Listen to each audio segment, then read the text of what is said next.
অনেকে মেসেজ করেন যে বাচ্চা বাইরে যাওয়ার সময়, একটা এক্সাম্পল, বাচ্চা বাইরে যাওয়ার সময় কান্না করে, আপু কি করব?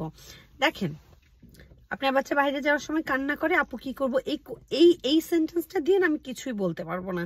যেমন একটা বাচ্চা বাইরে যাওয়ার জন্য বেশ কিছু জিনিসের জন্য কান্না করতে পারে। ধরেন আপনার বাচ্চা বাইরে যাওয়ার জন্য কান্না করছে কারণ সে কখন বাইরে যাবে, বাইরে গেলে সে ওই খেলনাটা কিনতে পারবে, সেটা একটা রিজন হতে পারে।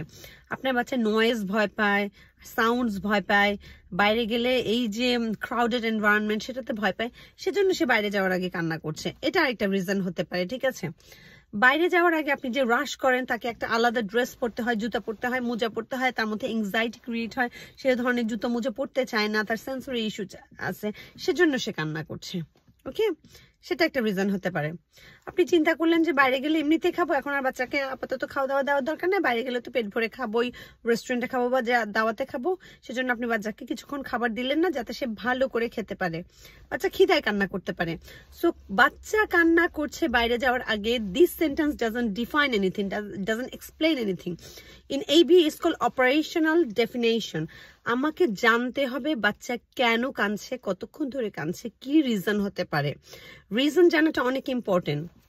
আমি জানি অনেকে আমার ভিডিও নিউলি দেখছেন, যারা আমার আগের ভিডিওগুলো দেখেননি গত 1 বছর ধরে। So when you ask me a question, okay, you need to give me a whole story of your child. ওকে, বাচ্চার হিস্ট্রি দিতে হবে। বাচ্চার কোনো মেডিকেল রিজনের কারণেও কাঁদতে পারে, তাই না?